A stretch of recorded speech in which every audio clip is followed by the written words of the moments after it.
Everyone, and welcome to the 2024 annual general meeting of the Society for Cardiothoracic Surgery in Great Britain and Ireland. Thank you all for joining us. This is hot on the back of a fantastic annual meeting in Newport last week. So thank you for all of you that have joined us this evening.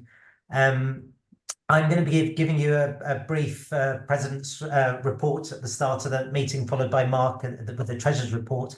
And then we've got four presentations of important topics that we wanted to discuss with you today at the annual general meeting. So Thoracic Surgery Priority Setting Partnership, the Adult Cardiac Surgery Database, the Post-CCT Fellowships, and then the final approval of the SCTS Constitution. So got a number of speakers that will be presenting on that later in the session. So before we move on to the President's report, I'm going to ask Rana to start with a few of the routine issues that will be discussed at the annual general meeting.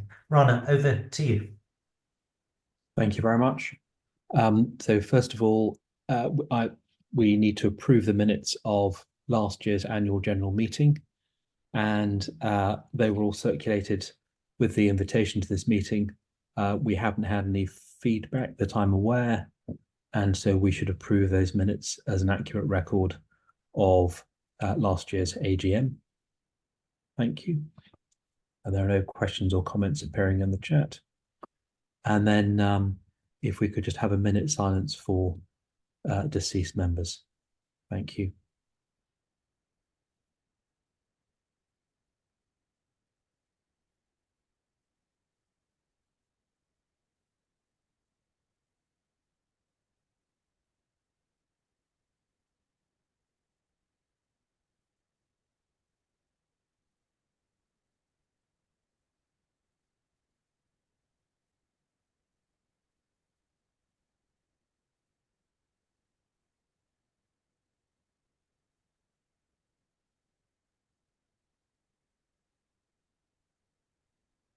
Thank you. And then we circulated a list of new members for approval. Again, we've had no comments about the proposed new members, and so I take that we are happy for those new members to become part of our membership, and we welcome all of our new members. Thank you.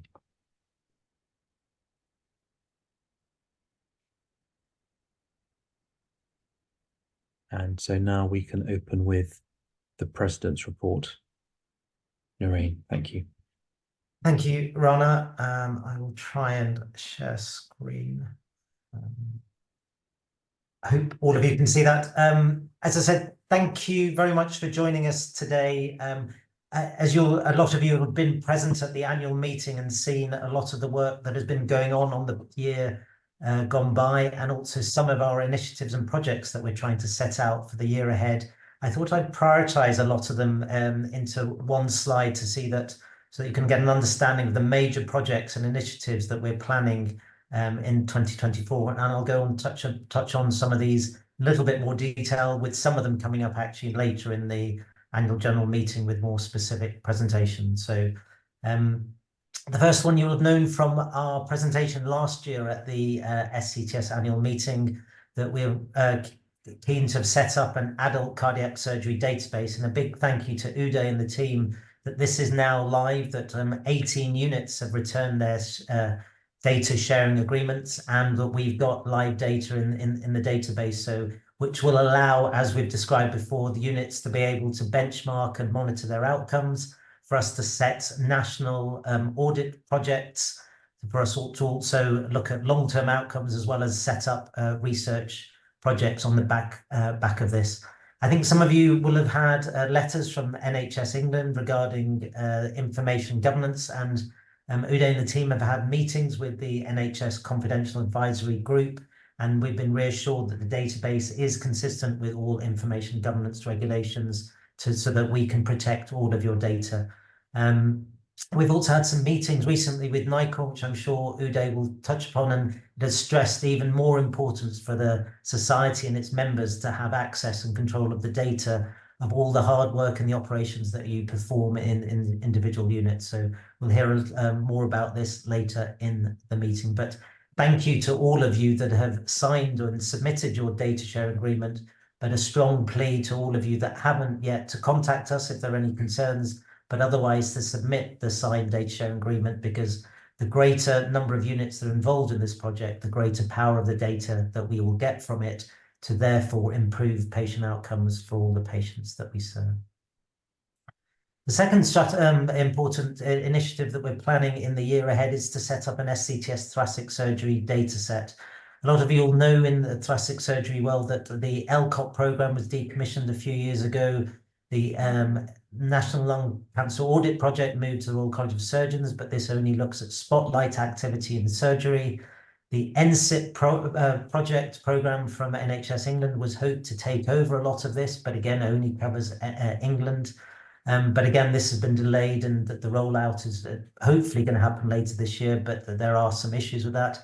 And as you will have seen from the SCTS returns, the graph on the image on the bottom right, we've still not had data from all the different units. So we're in the process of setting up a SCTS thoracic surgery data set, and we will be disseminating that to you all once it's been agreed upon for your feedback. And we're hoping to work with NHS England to get support in terms of database managers to help get this data back in, because we understand some of the challenges that are going on regionally about getting data in without the infrastructure and support with that. So it's again a big project for the next few months ahead, so watch this space. The third big priority that we've set up for the next few months is a thoracic surgery priority setting partnership. You'll have seen a lot of the work that we've done in adult cardiac surgery that is now coming to fruition with a number of national trials that we'll come and talk about later in the presentation that are now running, that have got NIHR or BHF funding, and that is on the back of a very successful cardiac surgery, adult cardiac surgery priority setting partnership. We've recently run the congenital cardiac surgery priority setting partnership, and which has just completed, and the priority has been set, and the first trials have been set up from that. But as mentioned at the annual meeting, it is important that we also have a thoracic surgery PSP so that we can set the thoracic surgery research priorities for the next 5 to 10 years, set a foundation of what is important for us to look at, and therefore attract appropriate funding for those projects to be run. So the process runs through the James Lind Alliance, and unfortunately costs a significant amount of money, I think up to £90,000. So we are actively looking for funding from this, either through industry or benefactors. So for any of you know that patients that have got access to benefactors or industry, please contact us, and a big thanks to Karen and Babu for leading on this project. Elizabeth will be again talking a little bit later about the SCTS Education Post-CCT Fellowships. Thank you to her and the education team for setting these up. These fill the gap between the 7-year training program and trainees becoming consultants in these specialist areas, which are not covered in the core or basic curriculum in complex mitral valve surgery, thoracic aortic surgery, and robotic surgery. These are 12-month posts with formal learning agreements and assessment process, and have been accredited and quality assured through the Royal College of Surgeons in Edinburgh. So big thank you to Elizabeth. These are going to be launched very soon. And these are just the start of the project that the SCTS are trying to do to make sure we cover the gap in specialist training between the 7-year curriculum and becoming a consultant. So this will evolve into other specialist areas and also into other units than those ones mentioned on the slide. This is a really busy slide, and apologies for that, but it just is part of the SCTS research strategy of a patient for every trial and a trial for every patient. These are just a number of SCTS-led research trials that are going on around the country. Top left in congenital cardiac surgery, looking at different cardioplegia strategies, moving on to treatment of degenerative mitral valve repair, restore in thoracic surgery about treating patients with severe pectus deformities, cardiopulmonary bypass, normothermic, hyperthermic, the PACES trial, and the TITE-K trial, looking at reducing the incidence of AF post-cardiac surgery, transfusion requirements after cardiac surgery, CO2 in valve surgery to reduce neurological injury, multiple arterial grafts in patients under 75 in the Roma trial, and also the FASTER trial about prehabilitation. These are studies run in the UK. It will allow us to change practice both nationally and internationally. And a big plea from the SCTS and SCTS researchers to actively get all units and members involved in these studies so that we can enroll patients, so that we can get greater understanding of the patients that we treat to give better outcomes. So a big plea from us on behalf of the SCTS to enroll in the number of national and international studies that are being run throughout the United Kingdom. As mentioned at the annual meeting, a lot of units are having concerns about the elective surgery recovery program, long waiting lists, and it's incumbent on all of us to try and do what we can.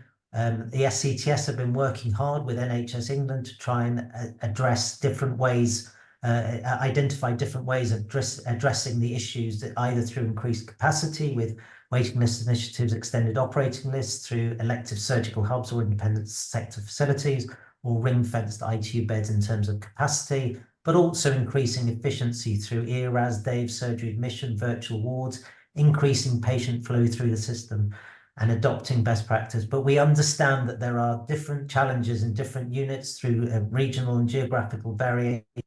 And a lot of introducing these initiatives is incumbent on the staffing problems that are occurring throughout the United Kingdom. And that is dependent on the recruitment and retention issues. And again, we're working with the NHS England to try and identify different ways of addressing these issues.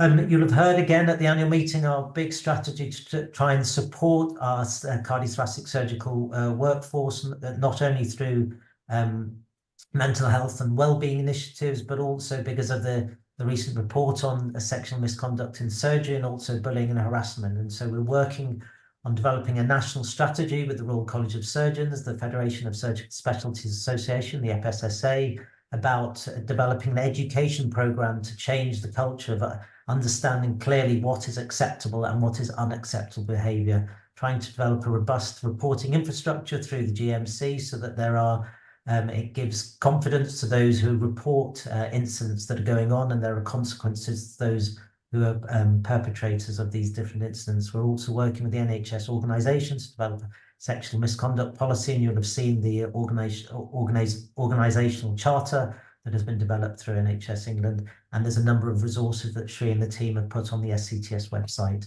It is incumbent on all of us to support the practitioners that deliver care so that we can deliver better care for our patients. Talking patient outcomes, thank you to Andrew Parry and the team for setting up the Patient Safety and Quality Improvement Learning Library, which is we've set up a repository on the SCTS website, which has just begun. And we encourage all of you in your different units to submit your quality improvement projects and also patient safety incidents so that we can disseminate this learning and share that with other units so that we can again improve the patient care that we deliver to patients. You've heard about the SCTS Widening Participation and Outreach Programme. We've just recently launched the Medical Student Mentorship Programme and encourage all mentors and mentees to apply. We're going to set up a repository of international fellowships on the SCTS website to encourage medical students of contacts on where to go, the enhanced work experience placements that Kirsty and the team have set up, that individual sixth formers from areas of social deprivation are given opportunities to attend a 2-week work experience placement alongside different initiatives that will support them in that placement. I think this is going on in 6-7 units at present, and I'd strongly encourage other units that want to get involved to contact us regarding that. And a big thanks to Heen and the InSync team for all their awareness campaign to support medical students getting involved in cardiothoracic surgery. And then finally, the Sustainability in Cardiothoracic Surgery Working Group has just started to try and develop some best practice, what is pertinent for us in cardiothoracic surgery, collect data and support research to improve or reduce our carbon footprint, and also collaborate with the Royal Colleges and Centre for Sustainable Healthcare. And again, whilst I'm here talking about all the fantastic work that is done throughout the society, a big thank you to the SCTS executive for setting up the vision and strategy and giving leadership to what is done through the society, the SCTS subcommittees for delivering on a lot of this work, the course directors and faculty for teaching on all our amazing SCTS education courses, the SCTS administration for running all of this hard work behind the scenes. A big thank you to you all. The unit representatives communicating SCTS strategy and initiatives with the units and feeding back what is going on in the different hospital trusts, and most importantly, all of you here on the webinar today and members of the SCTS for delivering the fantastic care that we give to all our patients undergoing cardiothoracic surgery. And a final big thanks to to Char and the meetings team for delivering a fantastic SCTS annual meeting over the past last week for a few days. Thank you to all of you for what you do, and thank you for attending this evening's annual meeting. I believe we're going to go on with the other presentations and then take questions at the end, but thank you all for joining us. Thanks very much, Noreen. And the next speaker will be Mark Jones, Honorary Treasurer, to present the state of the Society's finances. Thank you. Thank you, Rana. I shall.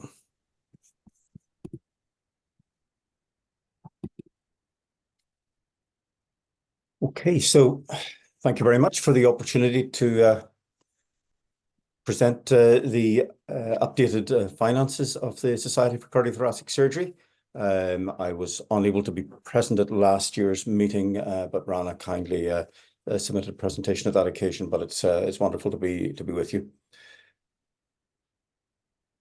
In broad terms, we have two main funding sources, the majority coming in from both the annual subscription and then income generation at the annual meeting, and that incorporates obviously registrations from those attending for the meeting and the very generous industry support. And again, I would just add my thanks, as Noreen has mentioned, for the excellent meeting that has just taken place. In terms of a lot of our work then, in terms of outgoings, we have an extensive education program with a wide range of courses, and Elizabeth and Debbie do a fantastic job in presenting and running those courses. We have a wonderful management and administration team, and that again is a significant portion, and I'll come back later on to some of the governance issues around our ongoing finances.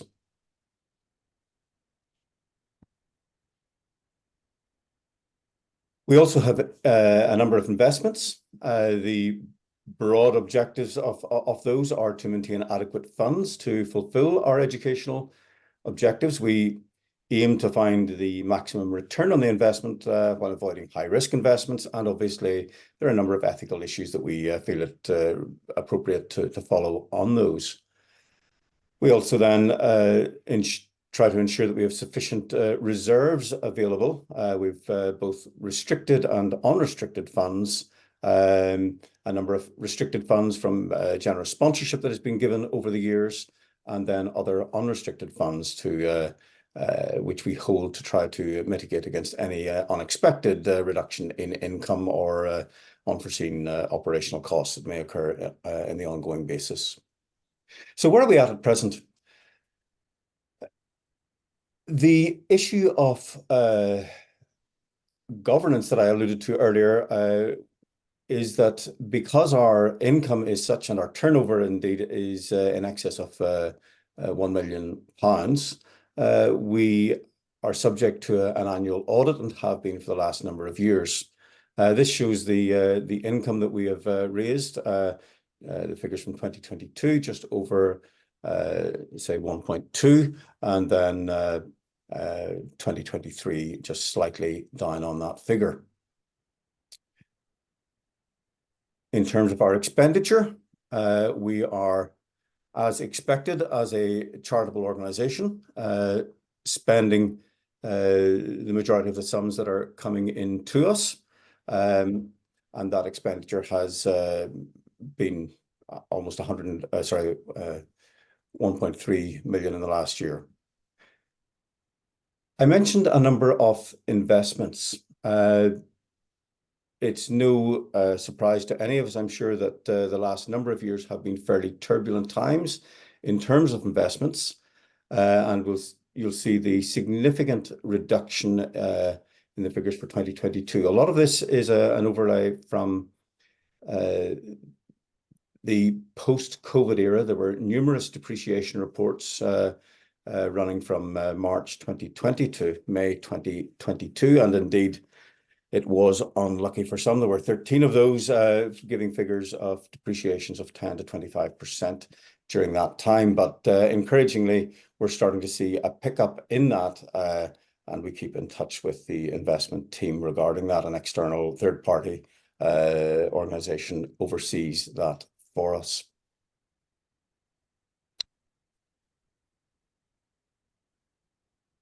Our net income has gone into negative figures.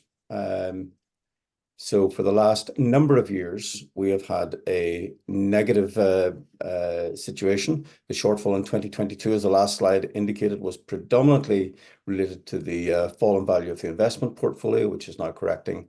And currently, the main issue relates to some of our education courses. The overall effect of this is that our total funds, and coming, as you'll recall from the opening slide, I had indicated that we aim to ensure that we keep sufficient reserves. So we do have sufficient reserves. Our auditors are very happy with the level of reserves that we have. And we've just submitted the accounts for the last year. Those were signed off just yesterday. But the total funds in the background are reducing. We've addressed a number of things from the audit report. One of these was setting up a risk register to deal with our ongoing activities. We also ensure that we have a register of related parties, so that all involved with the organisation have that declared to ensure that everything is transparent. We continue to review our purchases and payments, and we continue to review the issue around our restricted and our unrestricted funds. That's an ongoing work, partly related to the issue of coming to terms with the accounts over the last year since taking up the role of Honorary Treasurer. So we are continuing to look at that with our auditors to ensure that we can appropriately keep track of what funds have been paid out and where we can transfer money from currently restricted pots into unrestricted funds if that is appropriate. So as I say, given some of those slides, we're continuing to review the income and expenditure. The overall turnover of the Society for Cardiothoracic Surgery is in excess of £1 million, and as such, we are subject to an ongoing audit of accounts. We continue to support a number of third-party groups. Obviously, many of our members are part of the Thoracic Forum, and we have continued to support and act as a banking facility for the Thoracic Forum, as well as the Birmingham Review course. We have also been looking at our association with SCTS UK. In terms of costs, we do have a number of significant outlays. Some of the issues around the legal costs, the insurance, and also then the ongoing accountancy costs given the extensive audit. But we're looking at issues of outlay related to the rental that we have to pay for our organisation and use of facilities that we require for that. Continuing to look at banking and PayPal accounts to see where we can best make use of the efficiencies in terms of how the various courses are run. And we have been looking at whether it is still appropriate to continue with audiovisual support, something that was very necessary during the era of COVID. But we're continuing to look at whether that is appropriate as we move forward. So overall, the Society has finances which are deemed robust by the third-party review of our auditors, but we're continuing to take a very clear view of the current state of finances and look at all opportunities to maximize income and ensure that expenditure is appropriate. So thank you very much. Rana, over to you. Thanks. Thank you very much, Mark. I should have added at the beginning that there is a Q&A function available in Zoom. So if you have any comments or questions, please add them to the Q&A and we will go through those at the end.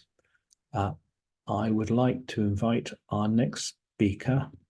Unfortunately, our next speaker can't, well, what we will do, Uday, if you could come forward and give your presentation on... Yeah, no, sure.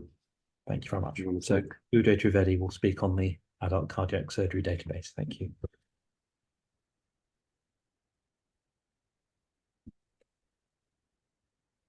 Okay, is that visible? I'm going to speak on the adult cardiac database, but I thought one of the things that would be worth doing is to actually sort of give everybody the story so far and how we've ended up where we are at the moment, because this goes back a number of years, you know, and the theme has really been around improving patient care, but also helping us to do our operating without sort of some of the negative aspects that came out of outcome monitoring. So over time, we've had dual consultant operating, we've refined the emergency definitions, which both help against risk-averse behavior. I think for the first time, we've actually got a NICOR methodology that's published and in a peer-reviewed journal, so anybody who's statistically minded can look at it. I know it produces graphs that are not that intuitive, but I am told it is a much better way. We've agreed and with all the stakeholders in the NHS that we'd only put unit level outcomes in the public domain. And also, given that really mortality moves so little across the years nowadays, that we should be looking at morbidity and service processes. So this has all been happening prior to where we get to with collecting data. And the rationale, I put this up before, I mean, you know, we no longer work by ourselves. We have guidelines, we have other people making decisions for us. I mean, I know I've done a list today, I'm going away for 4 days. I doubt I'll get a text or a phone call till Tuesday. So, and that's not a bad thing. So, but you know, we need to have accountability broader than just one person. And as I said, we've tried to really address what was seen as risk-averse behavior, and you know, and I think hopefully in that way directing surgery to patients who need it, no matter how high risk it might be. But if that's what's deemed to be necessary, then those patients should be getting that operation. So we introduced a quality assurance program to sort of help with looking at units, looking at service, and looking at morbidity. The idea was to look at both national and unit level outcomes, and also to put this in a format that I think gives a more holistic approach as to what a unit looks like, but also to try and avoid anybody just putting the data in and producing a league table, which is always open, I think, to interpretation that isn't always correct. So one of the things that we decided to do, that we would collect a quarterly survey form about what's going on in each unit. And many units are now completing this in less than a few minutes, really. It's now completely electronic. It goes to the cardiac bores rep for each unit, and they complete it. And the idea is that it'll be completed every quarter. If you forget, you'll get a reminder every month. And over time, we have seen this improve, but one of the main questions we wanted to get answers to is really, have you done a review of your outcomes? And as I've described before, this forms a basis of trust between patients, units, and the society. And in that way, you know, the society can have some sort of assurance that every unit in the country is conducting governance at a level on a regular basis. And I think that's been one of the main things that's we will need to do if we're to reassure the public and stakeholders that we are able to sort of manage our own outcomes and manage our own quality of care for patients. So we've been doing this for a few years, and it's taken a while, and I'm going to put up the names here. And these are units where now we're getting 75 to 100% response rates for 2023. Okay, and if you think about it, that's, you know, you've got to reply to the email 3 times or 4 times a year, and you get up there. And all these units are now up above, you know, we know at least 3 times out of 3 out of 4 quarters, we've got a positive answer that they have looked at their outcomes and they're managing them as they see fit. Now, sadly, on the other side, we've got a number of units where we haven't been able to get engagement with. And I know this isn't necessarily down to people not wanting to do it. I think there are some technical issues, and you know, if you think that's what the problem is in your unit, just let me know or let Emma know, and we can sort it out.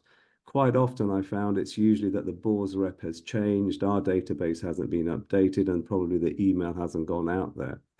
So, you know, if you're there wondering, well, why are we there? We shouldn't be there, then please get in touch.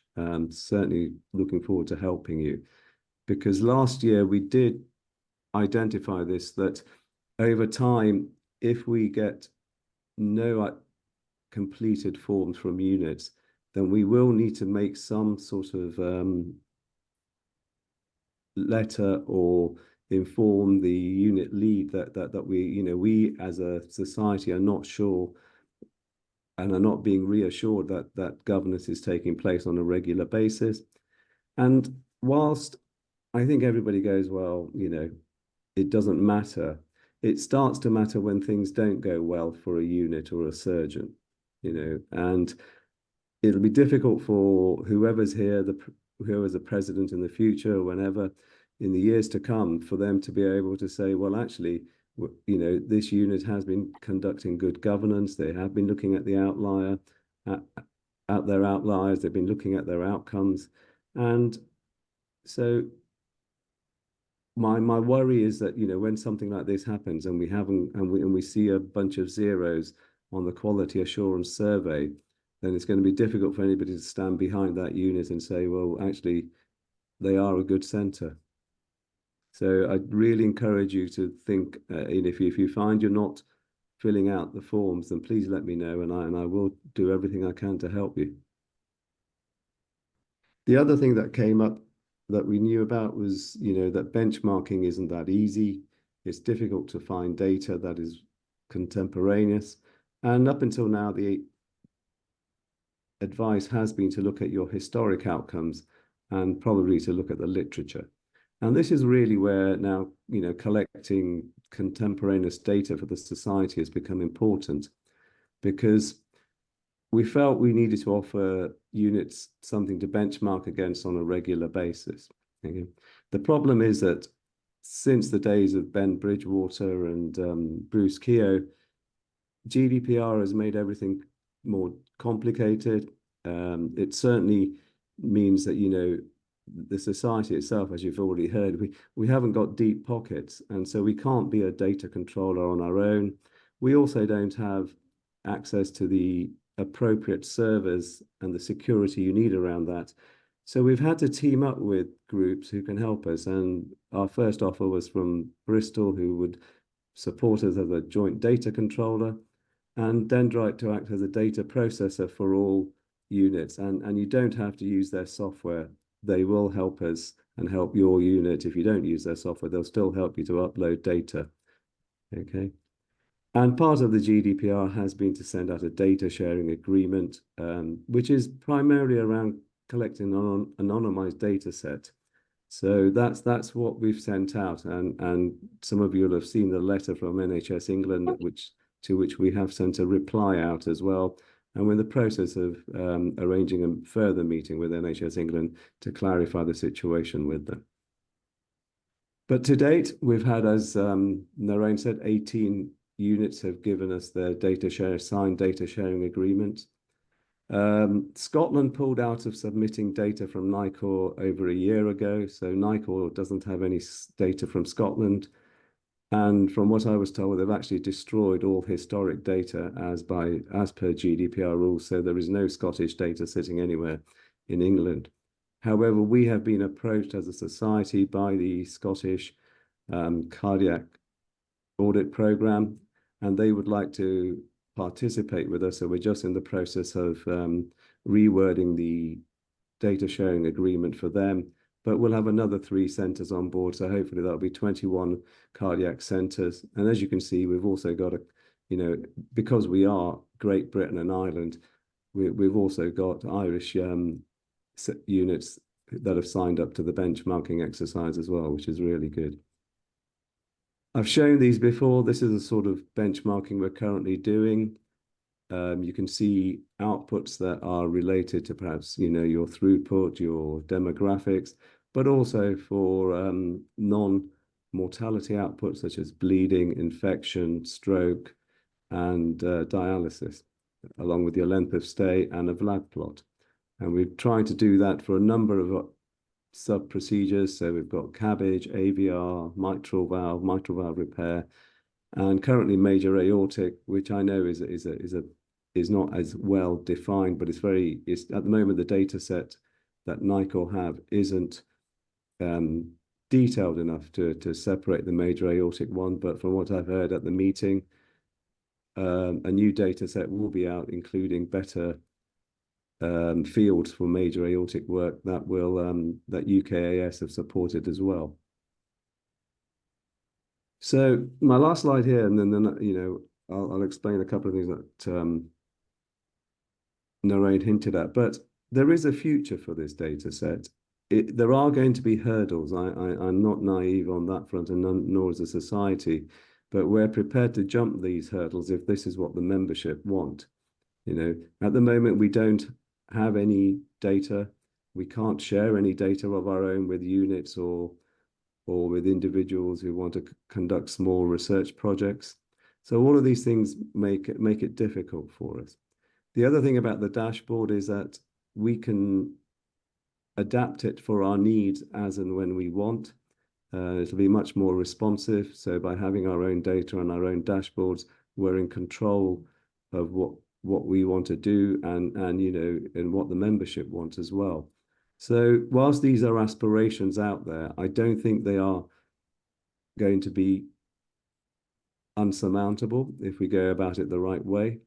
And it will take time. I think it'll probably be a 3-5 year project to get some of this done, but it really needs support of the units and the membership to get it going, so that we get the momentum behind it. But as there's nothing more to say really, because without data, then it will all sit in one area. And at the moment, there is a transition that is becoming quite threatening for a lot of registries, a lot of surgical registries, because they all seem to be coming under one umbrella. And that will move NICOR even one step further away from us, I think. But that's something that will happen probably this year. But I'll stop there and take any questions later. Thanks.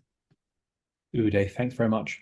In fact, because we're slightly ahead of time, and it's quite a specific question about CAG, it might be helpful if we just address that now before moving on to our next speaker. And it's just a question about CAG. Is the society aware that CAG does not cover Scotland and Northern Ireland, and that there's a separate body covering those organisations? I think you alluded to that in your talk, but perhaps you could go into that a little bit more detail. Yeah. Well, obviously with Scotland, we're dealing with the Scottish Audit Programme, and they will take responsibility of how they work in terms of the Scottish units and what the Scottish information governance regulations are. I think with Northern Ireland, I haven't heard anything back from them. I accept Adrian's point, but if I do hear something, I will address it.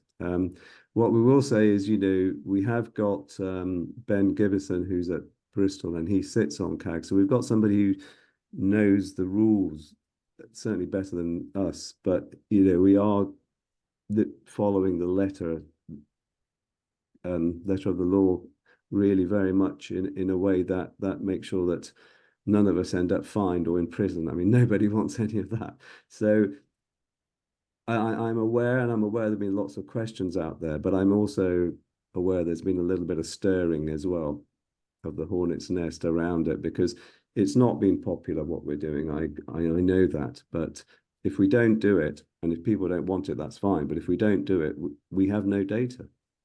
I mean, I'm not entirely sure what an audit lead would do for the society, because we have no data. We may as well hand everything over to NICOR and just say, you deal with it, and you deal with all the questions and everything else that come through. It's just that all of us who have worked with NICOR, and even the congenital group, have the same issues, is that cardiac surgery has become a really small bit of NICOR.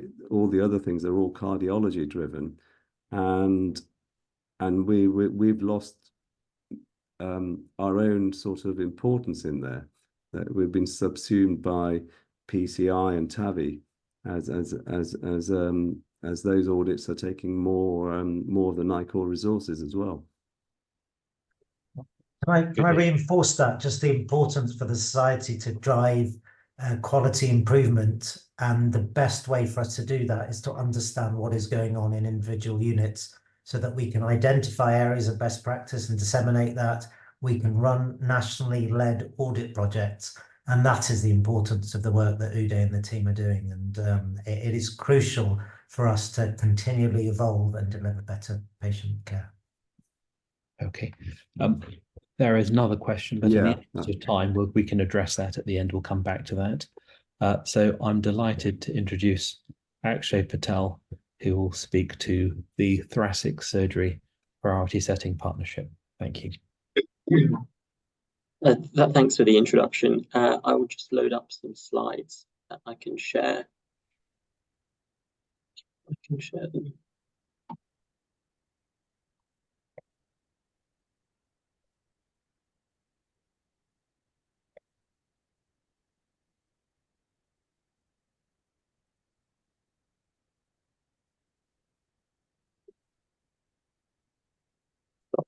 Being a bit still. There we go. Can you all see my slides in full screen? Yeah, that's perfect. Thank you.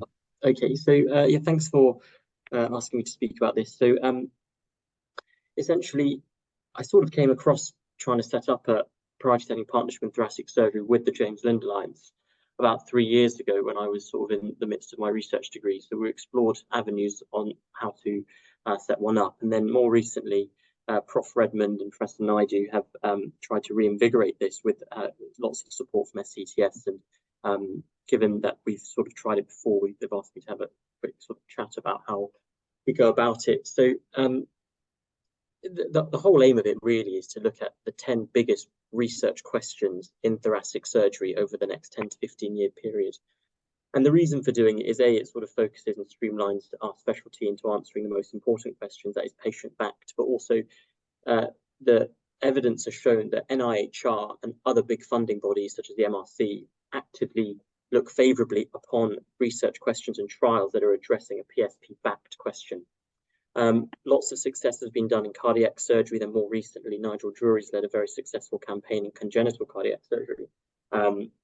And they have got lots of lessons and pearls of wisdom they've imparted to us, how we can help deliver successfully on the thoracic side of things.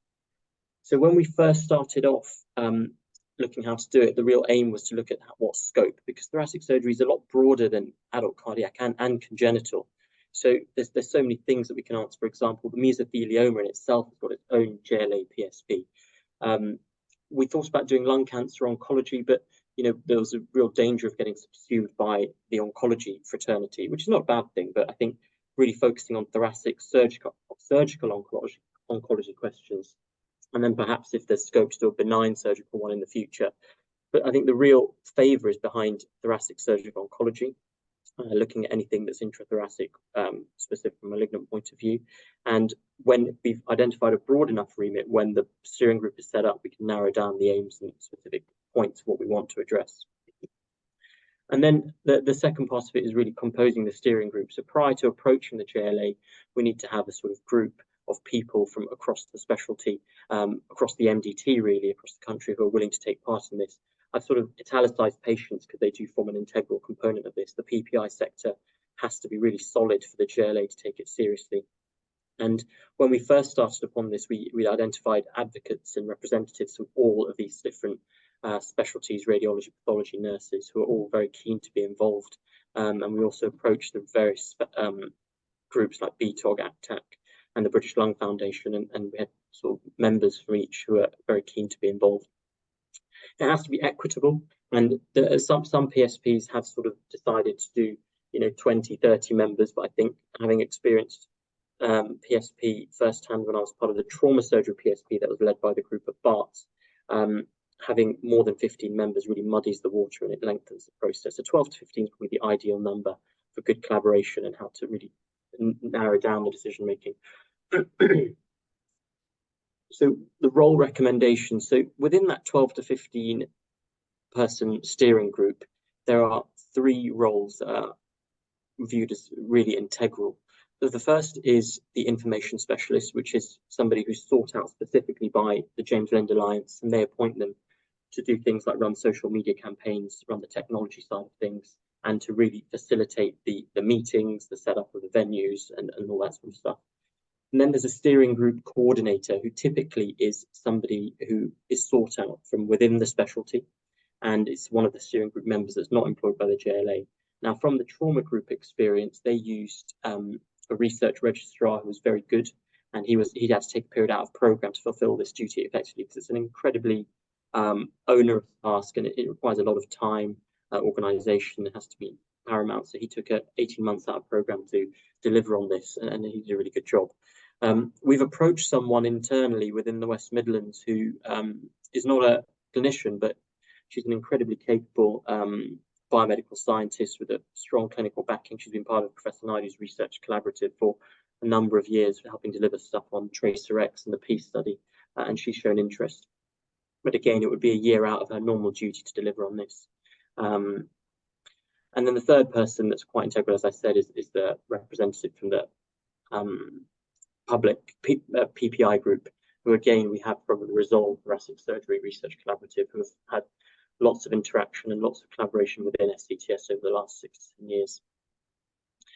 So the real tenet of the JLA PSP is essentially to develop a national survey, which is revised, reiterated over numerous sessions. It's distilled down 3 or 4 times over, and it's spread out to as many people far and wide nationally, but ideally internationally. So from the trauma PSP that I was part of, we sort of distilled it out to the UK, and then expanded it out to centres across Europe with lots of feedback. So the more people that you can get involved to contribute to the survey and to answer the questions they think are most important, the better and the stronger the PSP will be. And ultimately, it does lead to a publication, and the sort of more people you involved with the publication, I suppose.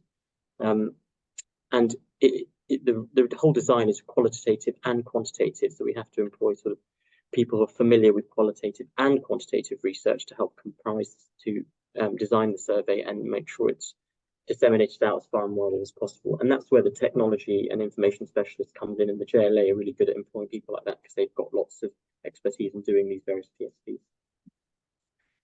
Exclusion criteria was something I thought I'd just dwell on very quickly. So when we embarked upon this 3 years ago, all the sort of different categories I've mentioned so far, we had lined up and firm and ready to go. And then we got to the exclusion bit, which always sort of boils down to money. And JLA, to run a JLA PSP properly, you need about £76,000. That's what the cardiac team used. The congenital guys used about 68, and they still delivered it very nicely. But again, I think you know, their focus was a lot more specific. So funding has to be from non-industry or non-pharmaceutical representatives. So we had money secured from AstraZeneca, but unfortunately, because of the fact that it was industry related, the JLA refused to accept it. And again, funneling it through a charity like SCTS, AstraZeneca refused to not be mentioned on the PSP, which again was a big no-no for us. So we couldn't proceed with that. So that brings me on to funding avenues. What can we do? So we explored lots of various options. So the British Lung Foundation were very happy to contribute. It wouldn't have covered the entire costs, but they were happy to give up some degree of funding. Crowdfunding was something that we experienced was really good during the pandemic, a very nice trial addressing outcomes in COVID patients undergoing any form of surgery in Spain was run, and they funded that trial purely through crowdfunding and through social media. And GoFundMe pages have been explored, so that's another avenue. So we were thinking that if we could get money from lots of different avenues and accumulate at various pots, we should have enough at the end of the day to meet that sort of 75,000 minimum to fund this PSP. Additionally, philanthropy has been an avenue that's explored. So again, the congenital team did very well. They secured single donor philanthropic donation from Birmingham Children's Hospital that funded the entire PSP, which was good. And as I said, pharma and industry is not allowed. When you apply to the JLA to put the PSP together, it's a big pro forma that you have to fill in, and all these different aspects have to be robustly adhered to, and you have to have a plan for them. It's a bit like putting in a grant application, and all this has to be teed up before they agree to take it on. And then just my final comments. I think it is a lengthy process. It does need a lot of time investment, and the key is having a steering person who's got the time to manage it. So funding, the remit, and leadership are the three most important components, I feel. So if you can get the money, and we've firmed up the remit within that 12 to 15 person steering group prior to applying to the JLA, the likelihood of success is much astronomically higher. And I thought I'd mention just one last thing. So before the congenital team formally published their priority setting partnership with JLA, in 2019, we wrote a paper that was like a sort of mini PSP with a view to bolstering the JLA application. And it was a very similar setup. It was survey designed, multi-center, and we sort of engaged patients throughout the country. We ran a very nice survey through SurveyMonkey that was SCTS very kindly facilitated, and we published it in Cardiology and Young. And if we could follow a similar sort of model in thoracic surgery, it would certainly help to bolster the thoracic application.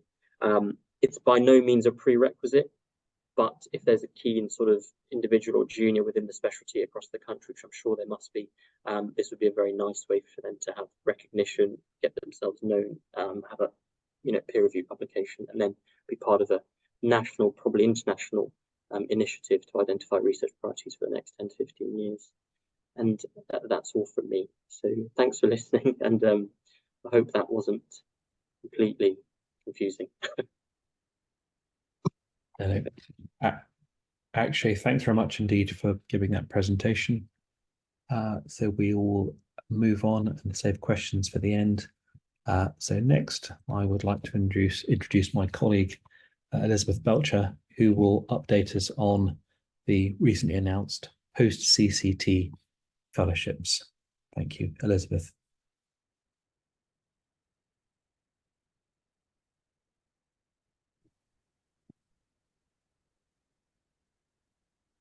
Thank you, Rana. Just share this, I hope.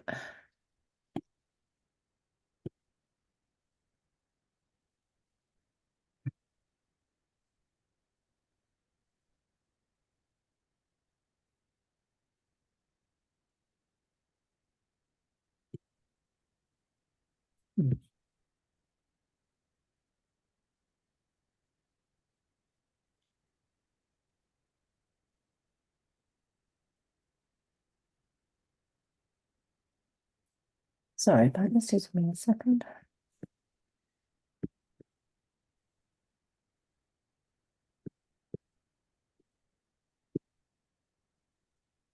Do I have permission to share, Rana? It's not wanting me to share, so let me try again. Oh, perhaps that's better, is it? That's better, yep. Oh, there we are. Sorry about that. And just let me get it onto the right view. There we go.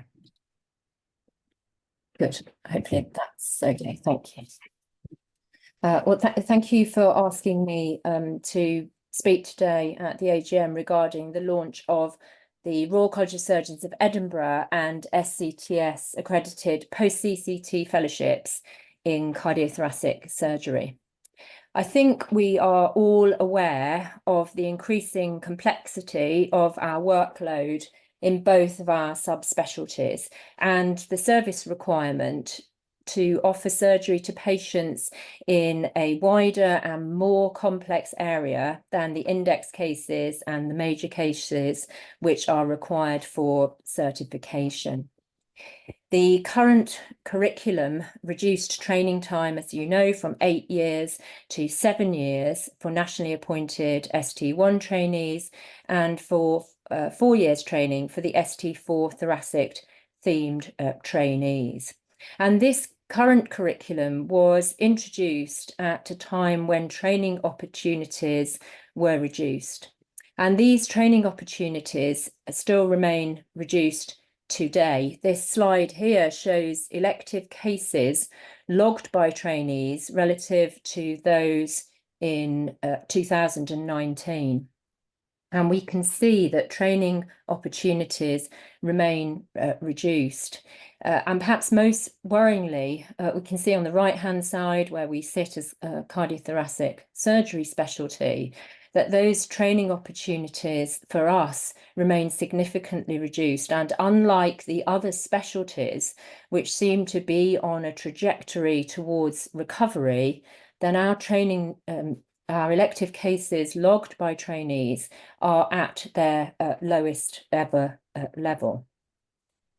And trainees, I think, have always considered post-CCT subspecialty training and fellowships.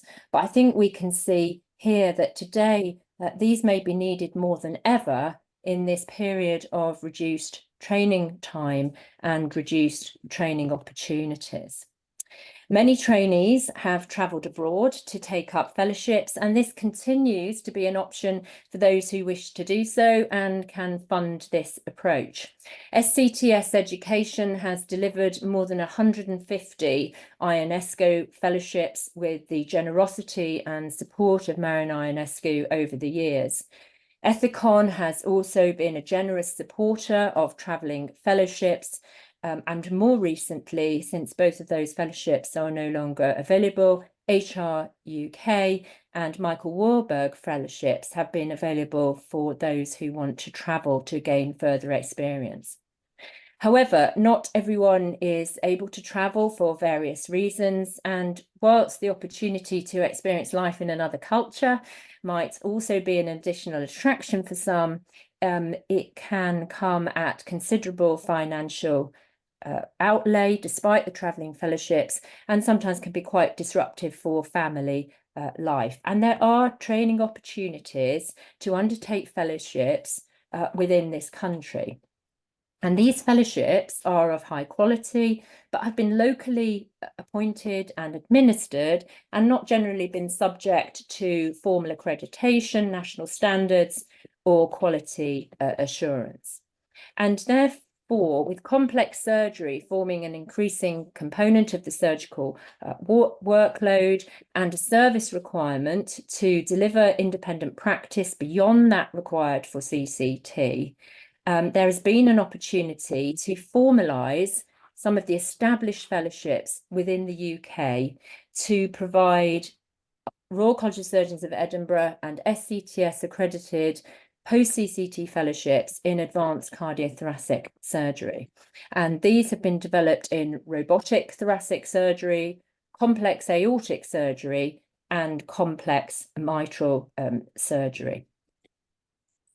So these fellowships have been developed along national standards with the help of current high quality fellowships running in the country and using those experts to deliver national standards. So the fellowships describe specific subspecialty courses, specialist conferences, the clinical experience, in particular the operative experience with index cases and indicative numbers, and those procedures which should be performed under supervision, and the techniques to which the fellows should be exposed during the fellowship. Critical conditions have also been described for each fellowship, and that the fellow at the end of it will undergo an ARCP light process to be formally awarded completion of the fellowship. So the first of these is a post-ECT robotic thoracic surgery fellowship, and we're very grateful to Sasha Stamenkovic and Tom Routledge, who have set the national standards for robotic thoracic surgery training at post-ECT level. The Robotic Thoracic Surgery Fellowship will be conducted at Bart's Thorax Centre. Bart's was the first centre in the country to have a dedicated Da Vinci Xi robot solely for the use of thoracic surgery patients. And these procedures are delivered in a hybrid operating theatre. And Bart's have a history of delivering fellowships in robotic thoracic surgery for over 5 years now. The fellowship describes index procedures which will be conducted independently by the completion of the fellowship, with an indicative number of 30 thought to be required to achieve level 4 competence, with a stepwise learning approach with online modules and dry and wet labs and team training exercises before fellows undertake components of procedures before they become independent. The fellowships in complex aortic surgery, there are 3 of these, and these will be delivered 2 at the Liverpool Heart and Chest Hospital and 1 at Bart's Hospital in London.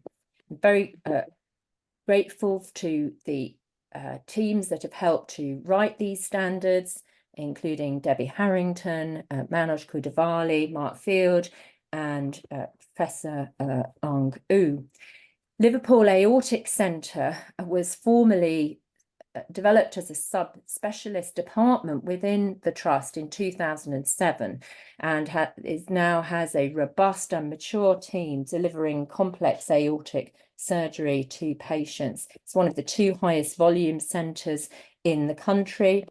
The fellow will be exposed to the wider aortic team, and the team in Liverpool have a long history of delivering fellowships in complex aortic surgery for over 10 years now.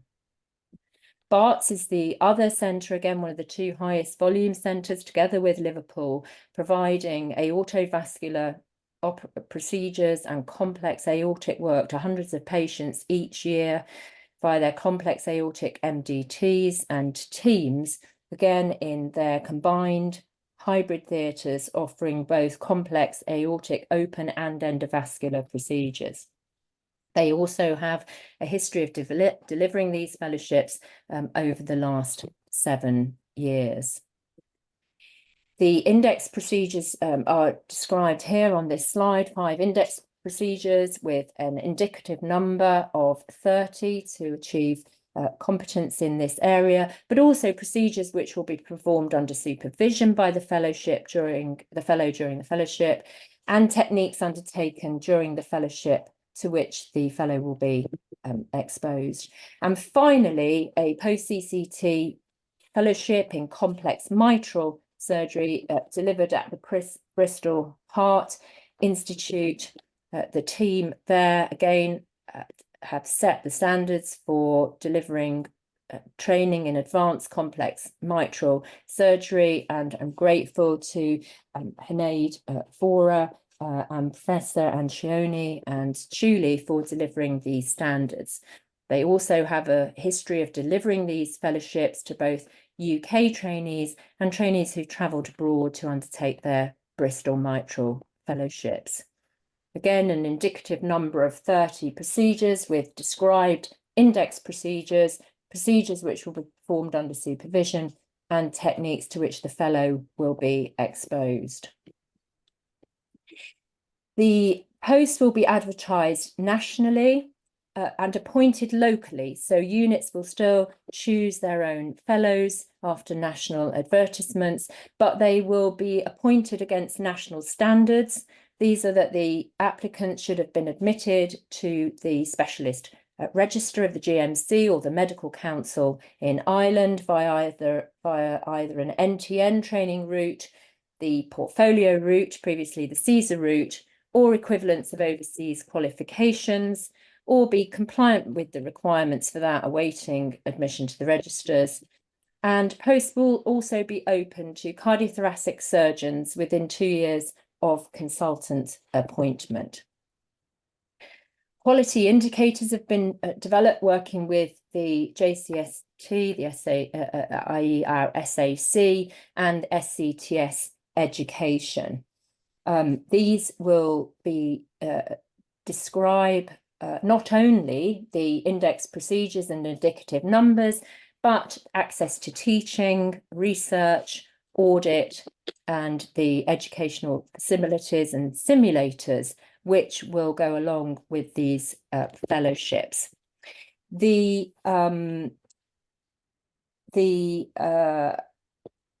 accreditation process will be undertaken every 3 years, and they'll be re-accredited by the SCTS and the Royal College of Surgeons of Edinburgh. The SAC liaison members will be responsible for the quality assurance each year, and there are also structured feedback forms which fellows will complete to ensure that the training opportunities are being captured and the learning objectives are met and the capabilities in practice are achieved.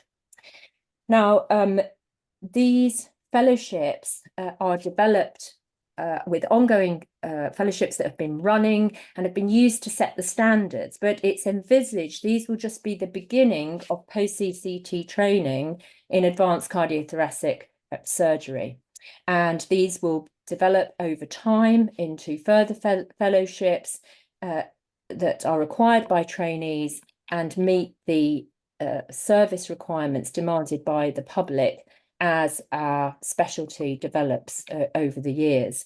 And centres who are running high quality fellowships, who feel that they can align with the quality indicators described, are welcome to contact SCTS, and we would be very glad to help accredit and apply for accreditation, and the SCTS will fund these fellowships in terms of the accreditation process. These guidance for applicant centres will be placed on the SCTS website, and they align with the quality indicators that I have described, and the SCTS will support units to deliver further post-CTT fellowships in cardiothoracic surgery so that we can achieve a wide geographical areas for trainees to travel to for their post-CCT fellowships. The fees will be met by SCTS education and paid to the Royal College of Surgeons of Edinburgh to maintain the accreditation every 3 years, assuming the fellowship continues to align with the quality indicators.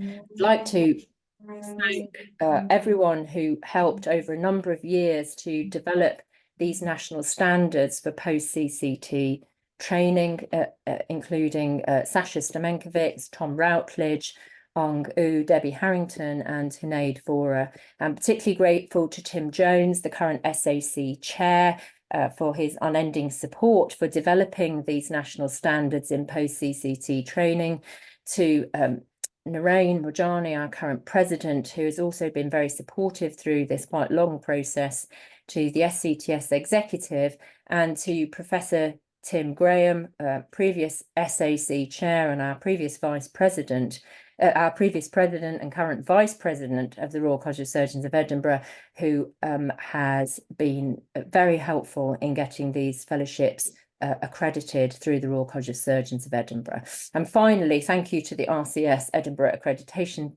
team for all the many emails to get these across the line. We hope to advertise these shortly for the first iteration of these 5 fellowships in the 4 centres in these 3 subspecialties in advanced cardiothoracic training later this year. Thank you. Thanks very much indeed, Elizabeth. There are no more questions at the moment, but we'll have time for questions at the end. And so finally, your last speaker for the evening will be me. and I would like to speak about the changes to the SCTS constitution. And so let me just share my screen.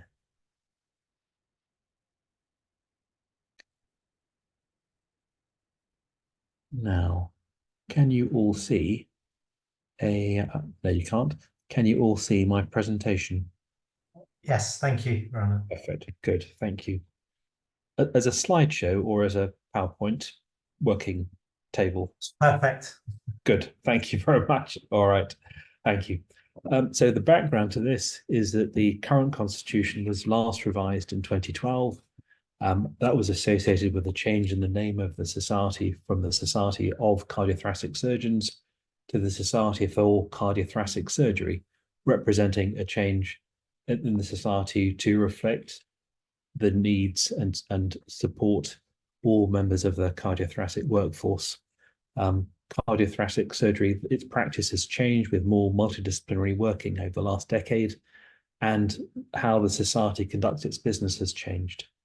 And so for these reasons, changes to the constitution were proposed, I think as far back as 2021, it was discussed at the board's meeting. And first of all, there are some changes to the trustee structure. So currently there are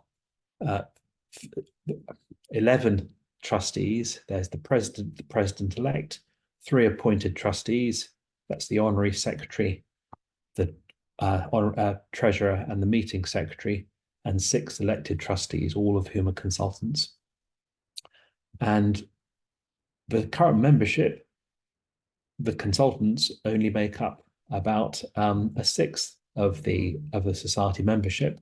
So you can see here there are currently about 350 consultant members, 160 NTNs, 260 TADs, and then you can see almost 500 NEHP members and 380 students. And it is important that the membership, that the trustees represent our members better. And alongside the changes we had proposed were increasing representation of non-consultant trustees, improving communication, and then some changes to the appointment process for trustees and eligibility criteria for SCTS officers. And it's those 2 at the top that I will highlight. So the proposed trustee structure, which we discussed in 2022 and last year at the executive meeting, at the board's meeting, and at this meeting last year when we voted to adopt it, to make those changes to the constitution, are that we should have an additional appointed trustee, so that the communications secretary would become an appointed trustee, and have 3 new trustees, a trustee to represent the NTNs, a trustee for the trust appointed doctors, and a trusted for nurses and allied health professionals. And these 3 trustees would be voted by their respective, that respective group of members. So the NTNs would vote for their trustee representative, then the trustees, trust appointed doctors would vote for a TAD trustee, and nurses and allied health professionals would vote for their own trustee. And I touched on the communication secretary becoming an appointed trustee. This has turned out to be a long and involved process. We have been working with expert charity lawyers who advised us at every step, and we have consulted with the membership at boards through the annual general meeting and in the bulletin and in from the chest. And we voted to adopt those changes at last year's AGM. And so these 2 resolutions were proposed at the last AGM, and both of those were passed and given a green light that there should be the 3 non-consultant trustees and that the communication secretary should be an appointed trustee. And now we have reached almost the final point in this process when we need to vote on a special resolution to adopt the new revised constitution. The new trustees and the communication secretary weren't the only changes. You have all been sent a copy of the draft revised constitution. There are some changes to bring the constitution up to date because charity law has changed in the format of the constitution has changed over the last decade, and some changes to reflect that we conduct a lot of our business online rather than face to face. And so it has brought the constitution more up to date, but the principal changes are the ones that I have discussed. And so the last task for this meeting is for the voting members present to vote, I hope, in favour of adopting the special resolution that the draft Articles of Association be adopted as the Articles of Association of a company in substitution for and to the exclusion of the existing Articles of Association. You can tell this has been written by charity lawyers rather than one of us. And so now we come to the end of our presentations for the evening.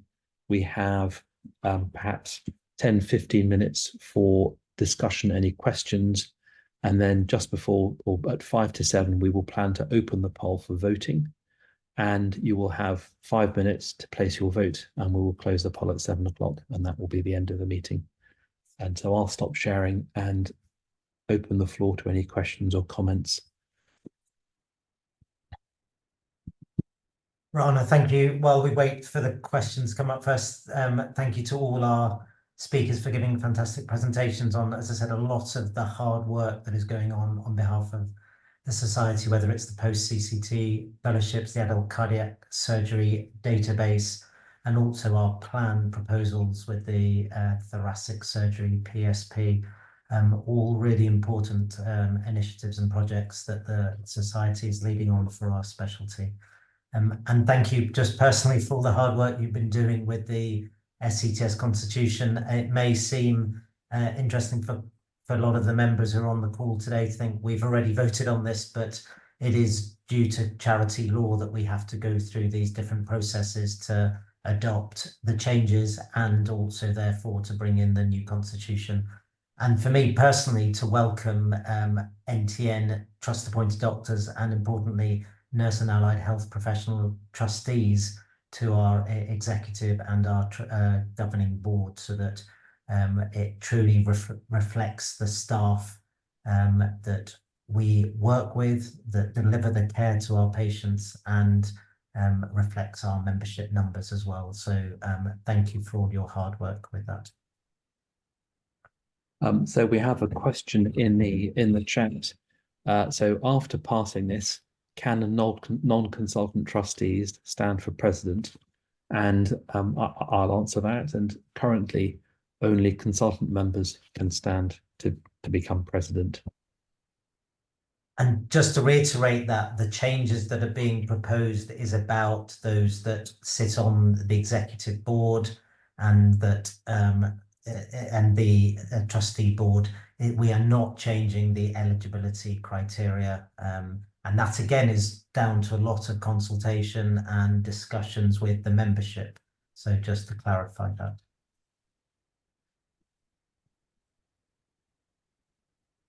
Thank you.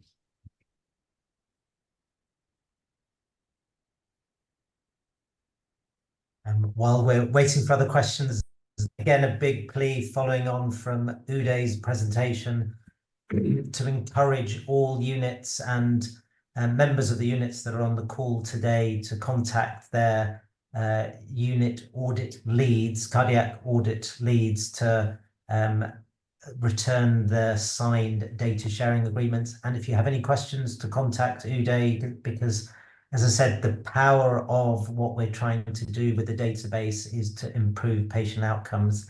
And the best way for us to understand what is going on in the country and best practice is to get the data from as many units as possible. And we've already got a critical mass so that we can at least see some of the data already, but the more units that join up, the better it would be for the power of the data for the society. And I think, as Uday alluded to earlier, there are significant changes that are going on within NHS England regarding centralising a lot of the national outcome registries that are going on, and that may make it more difficult for the society and its members to access the data to improve outcomes. So it holds even truer the importance of a cardiac surgery database. And again, something that we are then hoping to move on to thoracic surgery and congenital cardiac surgery subsequently. So just a big plea while we're waiting for questions to come in for units to send in their signed data sharing agreements, or contact us if you have any questions.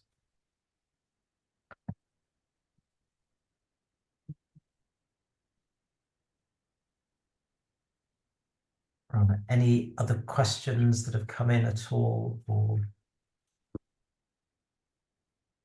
Yeah, that's fine. There are no other questions, and so I think if Emma could open the poll, so we'll keep that open until 7 o'clock, and then the meeting will come to an end. So please, once you have voted, please remember to vote, and once you have voted, we wish you a very peaceful Easter. Thank you.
I think all of the participants have now voted.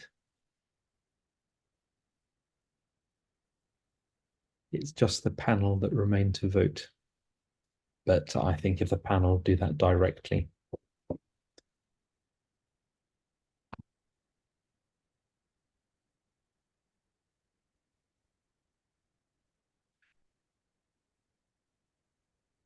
Rana, thank you very much for running that. As I said, thank you for running the process for the constitutional changes over the past couple of years. As I said, I remember starting it when I was Honorary Secretary. There is lots of work that goes on behind the scenes with that. So thank you for making that happen.